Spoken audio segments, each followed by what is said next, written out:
సమాధి వాళ్ళు కట్టుకుంటున్నట్టు, మరి వాళ్ళు సమాధి కట్టుకునే అంత తెలివి తక్కువ వాళ్ళ అని అయితే నేను అనుకోవటం లేదు. బట్ ఖచ్చితంగా కొన్ని సంస్థలు ఉన్నాయి, మిషన్ పేరుతో నడిచే సంస్థలు కొన్ని ఉన్నాయి అనేది నా అనుమానం. తరచూ వాళ్ళే ఎక్కువగా మాట్లాడుతున్నారు. దళితులు ఓట్లు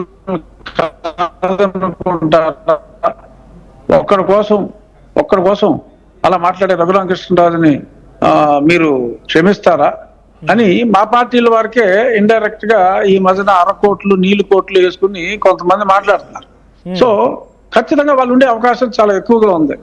రాబోయే రోజుల్లో రాజకీయాల్లోకి వచ్చి పలానా వాడు సీఎం, పలానా వాడు ఇంకేదో అవ్వాలి అని మాట్లాడే వాళ్ళ పాత్ర ఉండే అవకాశం ఎక్కువగా ఉంది. బట్ ఎస్టాబ్లిష్డ్ పొలిటికల్ పార్టీ ఎవడో కూడా ఇటువంటి పిచ్చి పనులు చేయరు. బట్ ఎస్టాబ్లిష్ అవుదాం అనుకుంటున్న వాళ్ళు చేసే ఆలోచనలు ఉండవచ్చు.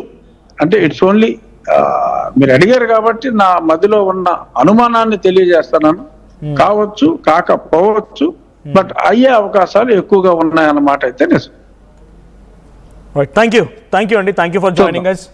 సో ఇది ఆకివీడులో జరిగినటువంటి ఆ రామాలయంలో గొడవకు సంబంధించిన విషయం పైన RRR ఆర్టీవీతో డైరెక్ట్గా మాట్లాడుకొచ్చారు. సో దీని వెనుక కొంతమంది దళిత ముసుగులో ఉన్నటువంటి క్రైస్తవుల యొక్క చర్యగా చూస్తున్నారు ఆయన. సో దీని వెనుక కొన్ని మిషన్స్ ఉన్నాయి, కొన్ని రోజులుగా పిచ్చిగా మాట్లాడుతున్నటువంటి మిషన్స్ కూడా ఉన్నాయి. వాళ్ళు ఉండే అవకాశం ఉంది అనేటువంటి మాటని చెప్తూ ఉన్నారు.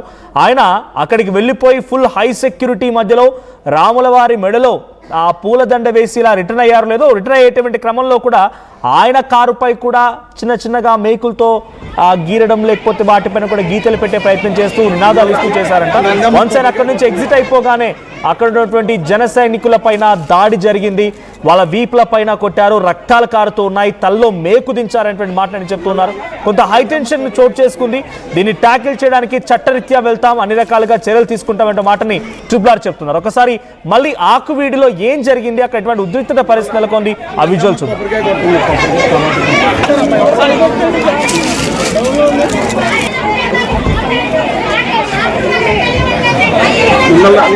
నందమ్మ కొబ్బరికాయ కొట్టింది.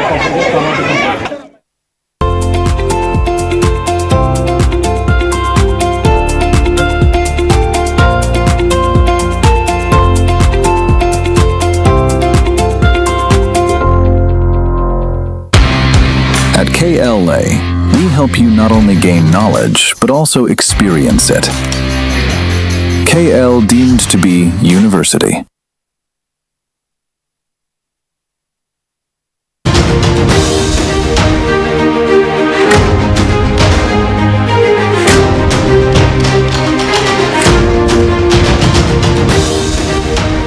శ్రీరామనవమి రోజున పశ్చిమ గోదావరి జిల్లా ఆకివీడులో ఉద్రిక్తత నెలకొంది.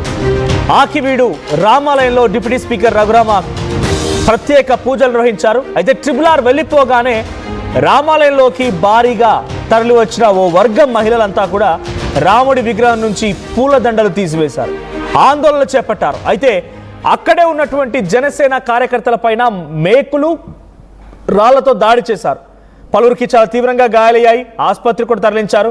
అయితే అక్కడ ఉన్నటువంటి రామాలయం కడుతానని చెప్పి RRR చెప్పడంతోనే కొంతకాలంగా వివాదం నెలకొంది. అదొక చాలా పురాతనమైనటువంటి ఆలయం.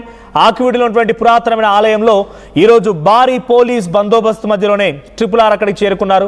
రామాలయంలోకి వెళ్ళిపోయి రాముడి మెడలో ఒక మాల వేశారు, అక్కడ ప్రత్యేక పూజలు చేశారు. ఆ తర్వాత ఆయన వెళ్ళిపోగానే అక్కడికి వచ్చినటువంటి ఒక వర్గం మహిళలు అక్కడికి వచ్చి ఆందోళన చేపట్టి ఆ రాములవారి మెడలో నుంచి ఆ పూలదండను తీసివేసి ఆందోళన చేపట్టారు. ఇదేంటి అని ప్రశ్నించినటువంటి జనసేన నాయకులని ఒక్కసారిగా రాళ్ళు, మేకలతో ఆ వర్గ మహిళలు, కొంతమంది మగవారంతా కలిసి దాడి చేయడం మొదలుపెట్టారు. కొంత హైటెన్షన్ నెలకొంది. ప్రస్తుతానికి ఇంకా అక్కడ హైటెన్షన్ వాతావరణం కొనసాగుతుంది. పోలీసులు భారీ బందోబస్తు ఏర్పాటు చేస్తున్నారు.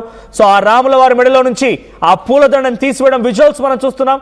అయితే RRR అక్కడ ప్రత్యేక పూజ నిర్వహించిన తర్వాత ఇక్కడ ఫర్దర్గా ఫ్యూచర్లో రామాలయం కడతానని చెప్పి హామీ కూడా ఇచ్చారంట. దీంతో ఈ వివాదం కొంతకాలంగా నడుస్తూనే ఉంది. సో ఆ విజువల్లో మనం చూస్తున్నాం ఎక్స్క్లూజివ్. ఇది హత్యా ప్రయత్నం చేయటం చాలా దారుణం.